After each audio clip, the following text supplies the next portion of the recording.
And at day 11, we started getting death threats from the car owner. I'm going to find you and F and shoot you. And then it got like more aggressive and they found one of our phone numbers. We figure out through a little research that we have a active drug dealer's car.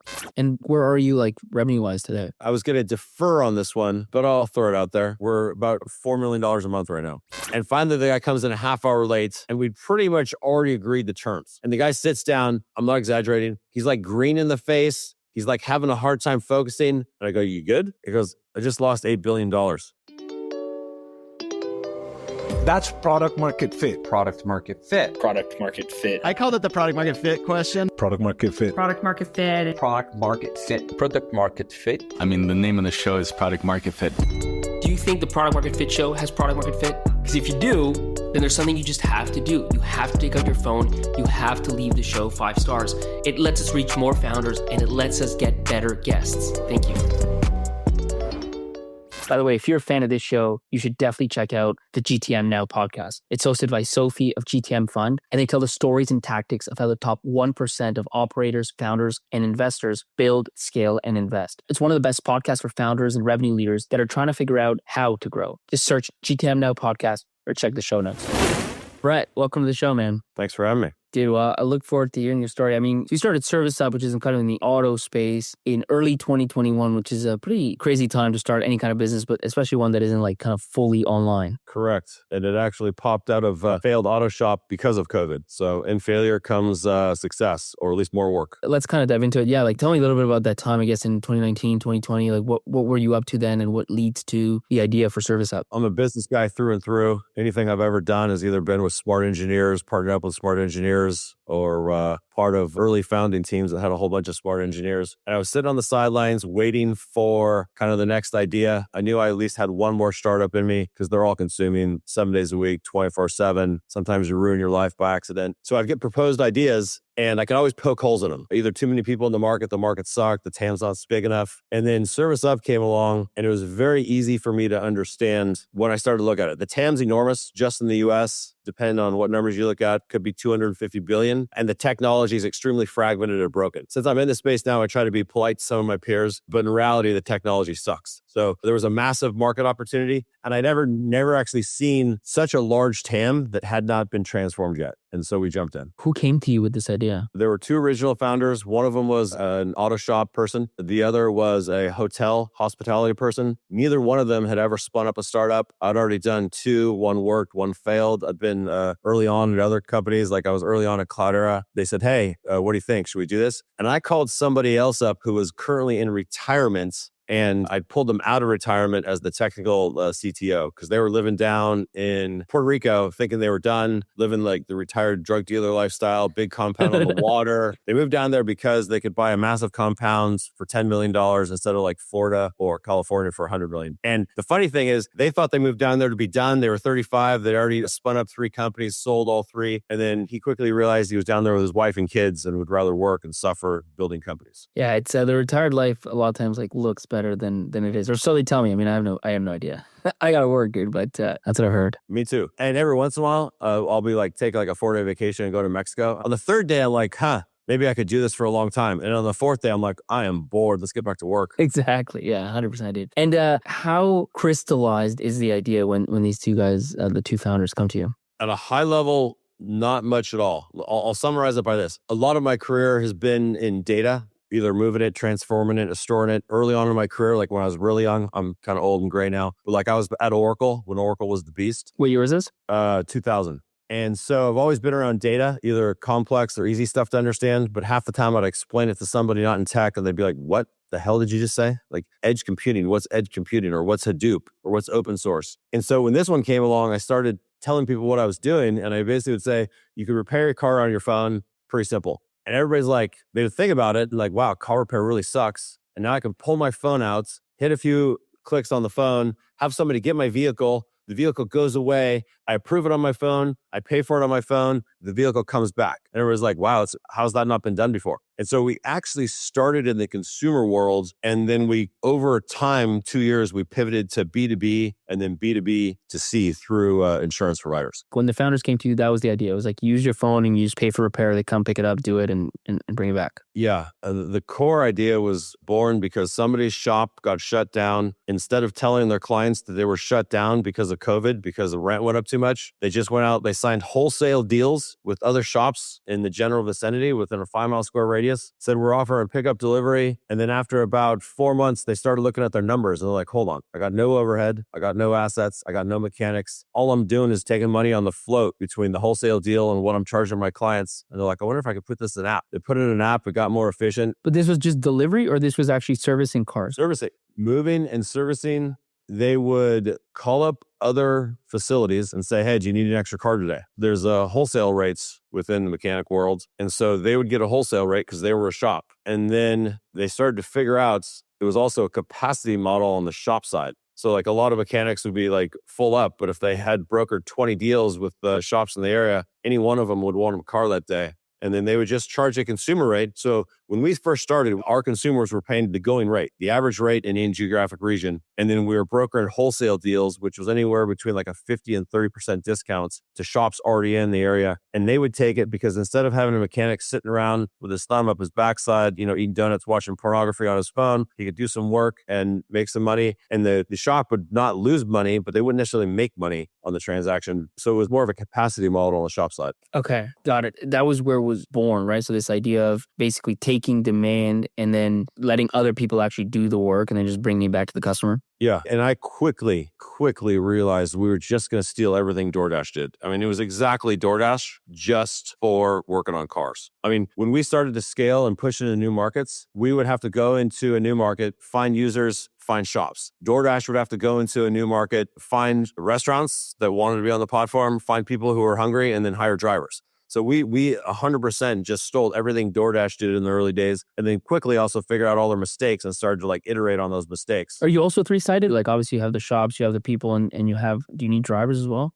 We do need drivers. And in certain markets, we have full-time drivers. In other markets, we outsource those drivers to other driver platforms. And the driver ecosystem in America is wild. I mean, it's crazy the amounts of drivers there are on different platforms, moving things around, whether it's food, vehicles, people. I mean, the driver ecosystem is a whole nother ballgame that I just never knew existed. What's your first move? Like, it sounds like you do some market research, you validate the problem, you get your technical guy on board. Do these two founders, they stay in the business, or what's their role? They stay in the business. One of them decided that they did not want to work 18 hours a day. They kind of thought like doing a tech startup was cool and it'd be like relaxing. And they didn't realize it was actually harder than running a shop. So after about a year, they went and they moved to the East Coast and opened up another actual physical location on the East Coast. The second original co-founder runs partnerships for us. My original technical co-founder, Javier, he tried to go back into retirements, tried to live the retired drug dealer lifestyle in Puerto Rico, but he's accidentally spun up like 3 other companies.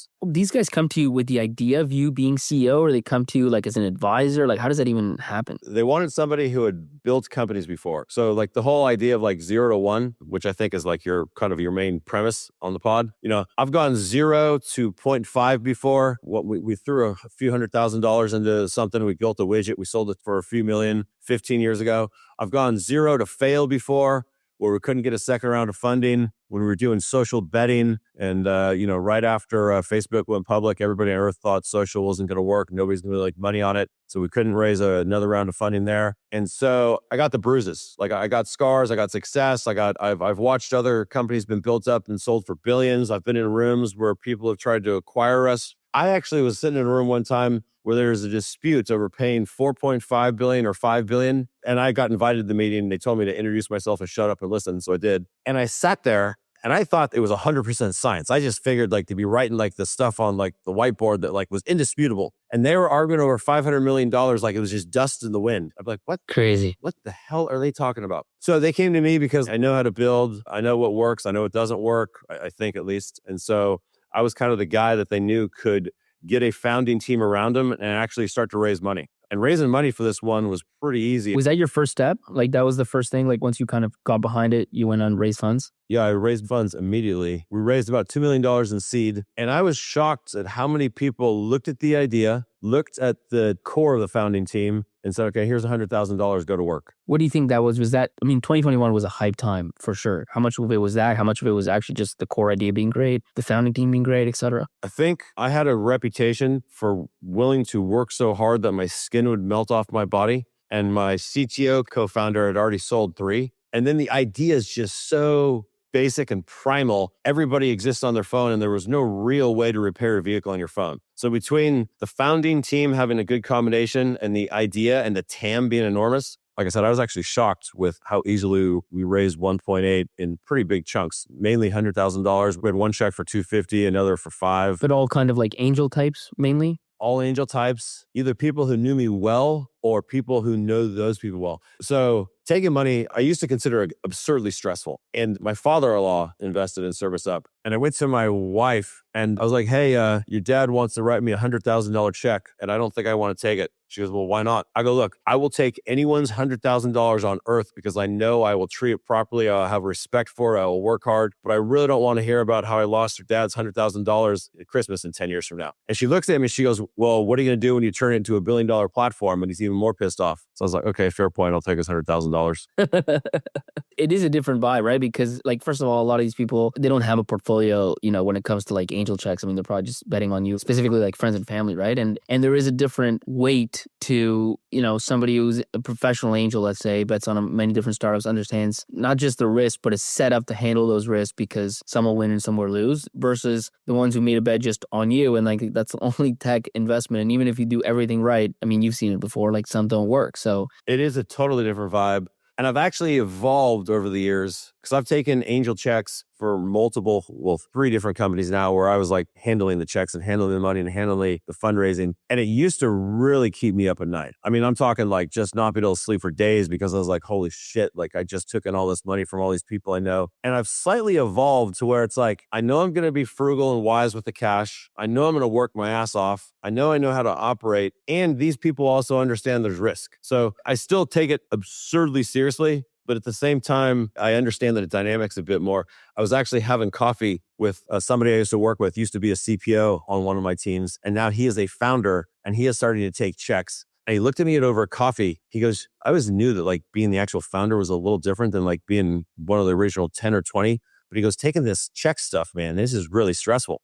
I go, yeah, welcome to the big time. And we just laughed. it's totally different. I mean, being a founder CEO is completely different than just about any other role. I mean, like just the amount of weight that you carry, and there's nobody to hand that stress off to. But I think to your point of like taking money early, like one of the things you learn is a lot of it has to do with the story you sell. I think first time you might over-index on how big this could be. I mean, you just want the round to work. So like how big this could be, how could it all work out, how this is going to be a billion-dollar company. And then, third time through and you've had some punches to the face, like you might just be more upfront about, hey, look, this may not work. Like, like it could easily fail. A lot of startups fail. If people are still handing you money at that point, at least it lets you sleep a little easier. Yeah. When we were raising seed money for ServiceUp, I said that to every single person. I said, look, either you know me or you know my reputation. You know what Javier has done. You know the space. I am all in. But at the same time, like, don't give me $100,000 unless you can lose $100,000. I mean, that was my exact line to every single person. Hey, you're about to cut me a check. Do not write this if your life depends on it or you can't lose it. 100%. And so once you have that, what do you do? Is it hiring people? Is it building the app? Is it testing it somehow further? We spent the majority of the money on building. So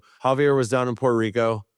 He stayed there. He stayed there. He's still there. Okay. Like I said, he keeps trying to retire down there, but like no joke, he still has a decent chunk of equity in ServiceUp. I still talk to him probably once a month. And now he is the CEO of a turnaround, and he co-founded another company. He keeps trying to retire, but he just cannot, which just cracks me up every time he's like, he's really bad at retiring, man. Yeah, he's very bad at retiring. So we hired all of our original developers in Puerto Rico. And so the market has changed. At the time, we could give like a solid B or B plus or A minus developer down there between like 75 and 100K. We're like in the Bay Area, that same developer would be at least 200, maybe 300. Somewhere else in the continental US be 150. So we were probably getting a 50% discount on developers. So our original 8, where we built like the kind of V1, they were all at Puerto Rico. What was the MVP that you wanted to build before you kind of went to market? Like, how did you think about that initial launch? Or at least, I guess even part of the question is like, you had that other model already operating, but you were launching something new. Like, just help me understand kind of what things looked like then. I say this with other respect to my 2 other co-founders who were the first 2, 1 and 2, and then the person who built the app. But that first app was a POS, man. I'm a business guy and I've learned product and dev cycles like through pain and suffering, but that first one was rough. So we had to like scrap that, build from scratch. And in a lot of ways, it was more of just like a scheduling approval app. And there was a lot of human in the loop and duct taping in the background. So the first app let you do what exactly? Like the first version that you built, that you rebuilt? Yeah. So we built it so you could like load your vehicle, pictures of your vehicle, schedule a time, track it to where it was, approve the repair process, and then pay. And in the meantime, are you generating demand? Are you getting shops on board? Like, what are you doing on the sales and marketing front? So getting shops on board was relatively easy. At one point, we actually had over 100 in the Bay Area. The effectiveness with us engaging the shops was a whole nother ballgame, but we could generally sign them up. Because your pitch was easy. Like your pitch to them was, hey, do you want more cars when you want them, if you want them? It's like, why not? We would go out and we'd scrape about 32 different data points off the internet. We look at Yelp reviews. We look at Google reviews. We have some like sister kind of quasi cousin competitors that do like maybe 10% of what we do or 20% of what we do. So we go scrape data off of their sites and we build an ideal shop profile, which for us was kind of like the middle 50th percent quartile. The top end either had enough demand or had enough like maybe decent technology. The bottom end was still on pen and paper or they did like shoddy work. So we'd find like the 50th percent quartile and then we'd go out and we'd drop a city launch team. This goes back to the whole model of DoorDash. And we'd go out and we sign up shops. This was even in the Bay Area, like even in your first market, this is how you did it? No, in the Bay Area, we floundered and failed a whole bunch. This is 0-1, right? So I'm curious in those floundering stories. I got crazy stories. We have tens of thousands of people who have followed the show. Are you one of those people? You want to be a part of the group. You want to be a part of those tens of thousands of followers. So hit the follow button. This one has nothing to do with shops. We had a person's car, because remember, we were a consumer at first. So we were repairing this car. There was about $4,000 of work on it, and it took about an extra 3 days. And so if we would have been the most efficient mechanical process on earth, it would have probably taken us a full 10 days because it was like transmission and stuff like that. And we had a few parts back ordered, so it took us 13. And at day 11, we started getting death threats from the car owner. Like legit, I'm going to find you and effing shoot you. I'm going to like, and so at first we thought it was funny. And then it got like more aggressive and they found one of our phone numbers and we're just coming out of the garage at this point. We figure out through a little research that we have a active drug dealer's car. And so we finally get the work done. We have a driver. We have a full driver fleet. And our Bay Area driver, he's a big dude. Used to be an ex-football player. He's like 6'3", 230 pounds, like a dude you don't want to mess with.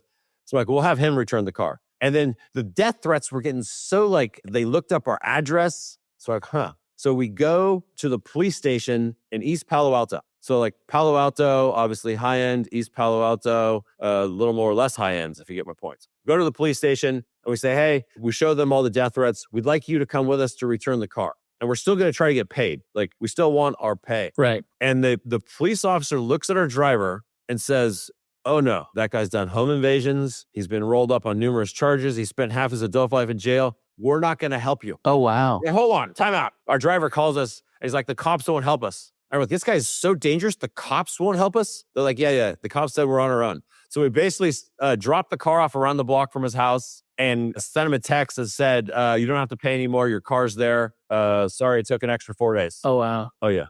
How early was this, like, into starting this business? That was within the first year. That was probably like 12 months in.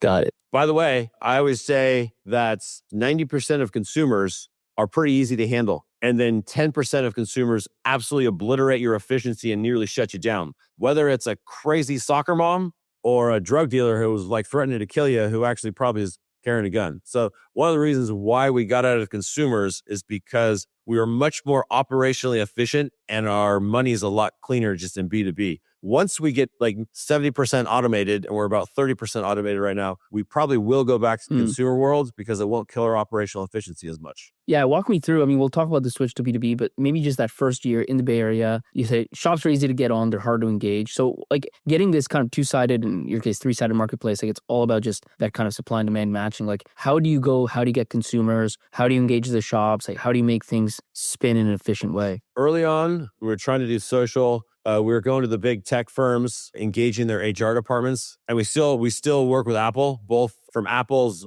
actual fleet that the company owns to they've asked us to continually do their consumer cars. So we went after like the kind of the big 10 tech firms in the Bay Area through the HR departments. That was an early way to get a lot of transactions. Your basic SEO, which is obviously absurdly broken and expensive these days. So one of the other reasons we got out of consumer was the CAC. Like the flywheel effect was like absurdly expensive to start. And then what about the shops? Like signing on the shops was easy, you said, but engaging them was not so easy? Yeah, getting them to learn the technology, not easy. We had a theme early with the mechanics, and we actually printed it on hats, and it was heads under hoods. Because mechanics, they get into it because they like wrenching on cars. They like being dirty. They like being greasy. They don't really want to deal with like their crazy customers. They really don't want to deal with like their computer systems. All they want to do is wrench on cars. So getting them to sign up where the whole model is, hey, we're going to bring you a car. You're going to work on the car's going to go away and you're going to get paid. That model they love. But some of the like the middle steps of we're going to bring you a car and you got to like enter some stuff onto a platform. You know, that's a little harder for them to adopt, even though our UI and UX is extremely clean and easy. So finding the right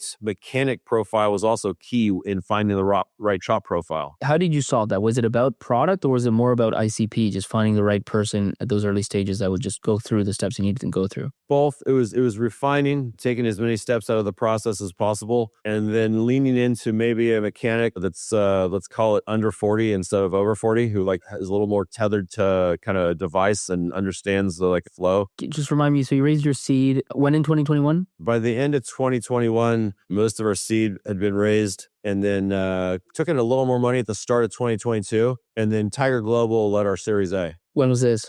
We closed it in June of 2022. I don't know if you remember the exact time frame, but everything went in the toilet in, let's call it April, May of 2022, where the entire venture world just like changed all of a sudden. Where, before it was like, oh, you don't really have a product, you don't really have revenue. What's your valuation? 100 million. Great. Here's a check. So our first time meeting our Tiger partner, we met him for lunch. And the junior associate came in first, and he's like, so-and-so, he's dealing with some stuff at the office. And finally, the guy comes in a half hour late, and we'd pretty much already agreed the terms. So signed term sheet, everything. And the guy sits down. I'm not exaggerating. He's like green in the face. He's like having a hard time focusing. And me, I'm nosy. And I go, you good? Because I'd talked to him probably 50 times on the phone. And I go, what's going on? You good? Like, you got to go back to the office? He goes, I just lost $8 billion. I go, what? I go, did you mean million? Or he goes, no, I just lost $8 billion. And I'm not going to call out the investment it was in, but obviously Tiger's gone through some transition where they were doing 2 deals a day back in like 2020, where they were just like throwing checks out. And like, if you were sticky, one would stick to your chest box and you'd be like, oh, I got a check from Tiger here. What am I going to do with this? $100 million. Oh, look at that. So everybody's like, there's zero chance your round is going to close with Tiger. Tiger's absolutely decimated. The partner that was my lead partner got canned because Chase called him in. He's like, hey, I've lost $9 billion before, but somebody's got to take the fall. You're taking the fall for this one. And so I'm convinced the only reason our round closed with Tiger is because it was like a small little check. It was a $10 million check. The total round was 12, and Tiger could find like $10 million in their couch. So like it just kind of like filtered out the back of like Tiger when like everything was collapsing. Insane. Was there involvement post, writing a check? Our current partner at Tiger, I love him. And I truly respected and liked the guy that also got removed. I still talk to him probably once every 90 days. And by the way, here's the funny thing. He got removed for the investment that he made that lost $9 billion. In his personal funds, he doubled down on that stock. It was a publicly traded stock. Crushed it. It's probably up like 10,000% since then. Oh, nice. Was it Carvan or something? It was. Bingo. Look at that. That's it. There it is. Good call. You're very smart. One of my big misses, man. I don't know if I'm allowed to say this shit, but I'm not sure I care. Tiger sold out at the bottom of Carvana. This guy went out and just stocked up in his personal life and just made an absolute annihilating killing. Wow. That's awesome. Yeah, it is awesome. That's vindicating. Talk about vindicating, man. That's amazing. Tiger's very hands-off. but I enjoyed the fact that they were hands off and frugal at the same time. They didn't like micromanage where we spent 5 cents, but I was very aware that they were being frugal. And so we had to build for 3 years being frugal. And that's not in my nature. I'm like a let's go to the club and like throw dollar bills around kind of guy. So having to learn to be frugal was great for me. And my CFO is naturally frugal. Tiger was hands off. They were not on the board. We would give them updates, after every board meeting. And I'd probably talk to my lead partner at Tiger once a month and just give him a heads up on what we were doing. And, Inc. magazine does that, like the fastest growing 5,000 in the country, privately held companies. And so we're number 77. I think we've grown nearly like 5,000% over the last 3 years. So at the same time, we were being frugal, we were growing. So Tiger was like happy to watch the growth. When you raised that A, where were you at? Like what was revenue, for example?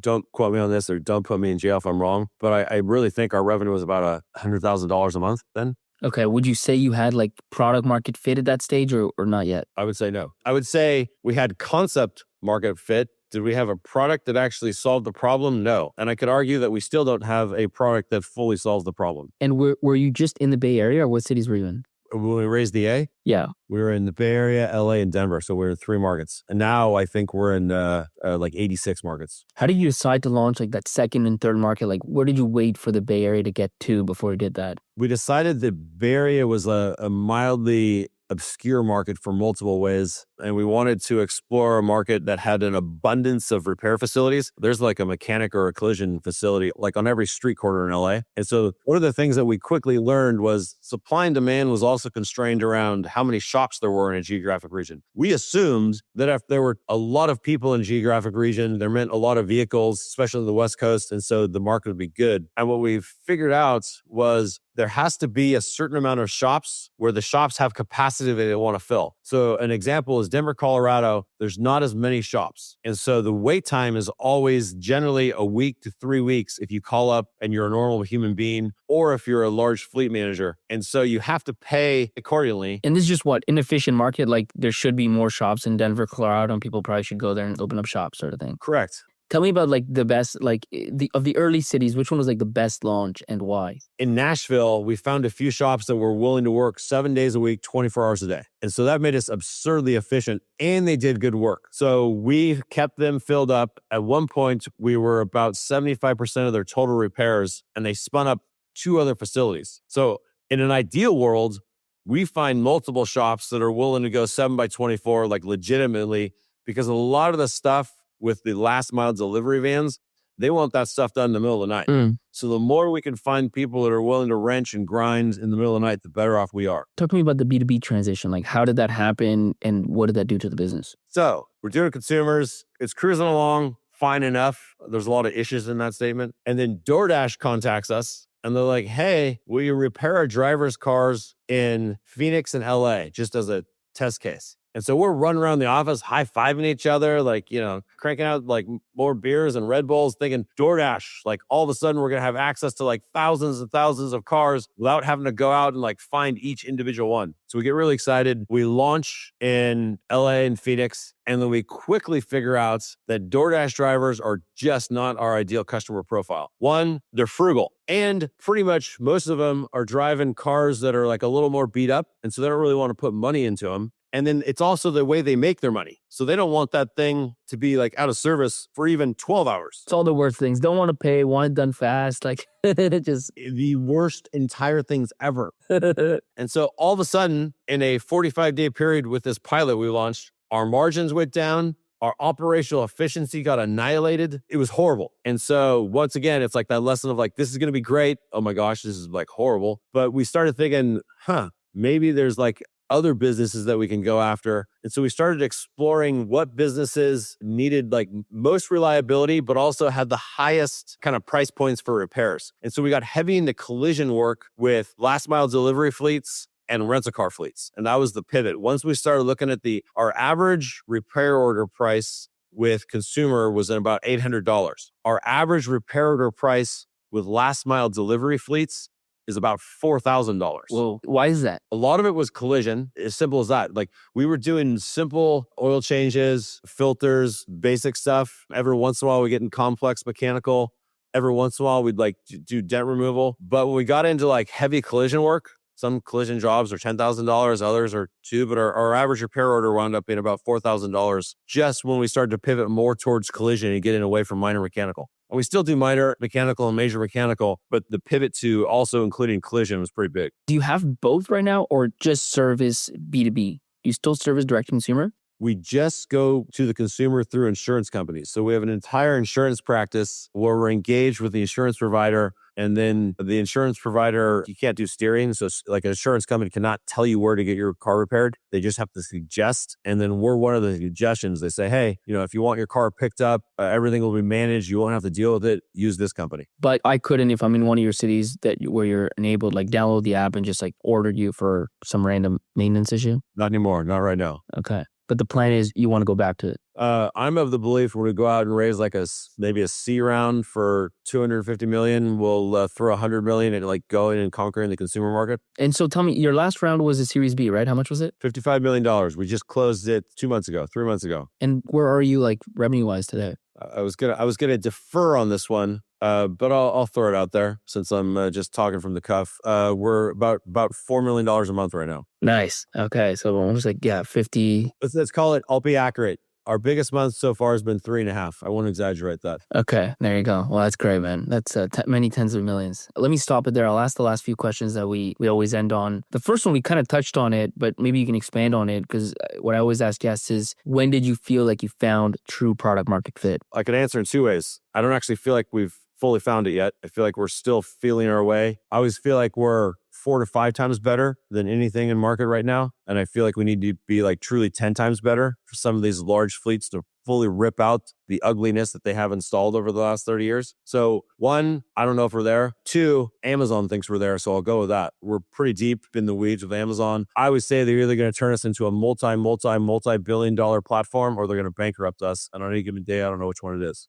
Actually, to that question, was there ever a time, or is there ever a time where you actually feel like everything's just going to fail? Like it's just not going to work out? Every single effing day. I'm sure you've talked to enough founders. I mean, the roller coaster ride of doing this is no joke. It's like 5 times a day. I think I'm going to conquer the world and like sell this thing for $50 billion in a few years. And 5 times a day, I think, why am I doing this? I should just go sit on the beach in Mexico. And then last question, what would be your number one or top piece of advice that you'd give another early stage founder that's kind of in that 0 to 1 phase? Depends on how old they are. If they're younger and don't have like, kids and a partner who doesn't understand, the whole work-life balance thing is BS. Like if you're building something, there's no work-life balance. And the reason why that is I think you have to go through a lot of cycles. And so the more, like if you work more, you go through more cycles, fail more, you fix more. And so if you can work 7 days a week, as much as possible, you're going to go through a lot of different cycles. Some are going to work, some are going to fail. But you're going to get the product market fit a lot faster. So if you're younger, you don't have wife and kids, don't fool yourself. There's anything like work-life balance. What's your schedule like, for example, like Monday to Friday and then Saturday, Sunday? Well, I've gotten a little better. I get up around 4:30 or 5. I spend an hour praying and meditating and reading. And I read something that stimulates my brain. And I read something that's spiritual in nature. And the reason I do that is because I've gone through periods where I haven't centered myself, and it's all about the build and the money and the money and the build and the build and the money. And so I center myself every day to remind myself I have other priorities. And then I launch into a, let's call it a 12-hour day. I generally try to shut it down every night for a few hours, spend time with my kids and my wife and our workout. And then Friday night, whatever time I finish, whether it's 5 o'clock or 9 o'clock at night, I literally lose my phone and my computer until Sunday morning. And I come back to the office on Sunday morning and start over again. Okay, so Saturday is really like your day off. Correct. Saturday is I do not work day. I chill. I go on a bike ride. I hang out with people. I try to forget about everything I'm doing work-wise. Perfect, man. Well, listen, we'll stop it there, Brad. Appreciate you sharing all that with us today. Thanks for having me, Pablo. Good times. Wow, what an episode. You're probably in awe. You're in absolute shock. You're like, that helped me so much. So guess what? Now it's your turn to help someone else. Share the episode in the WhatsApp group you have with founders. Share it on that Slack channel. Send it to your founder friends and help them out. Trust me, they will love you for it.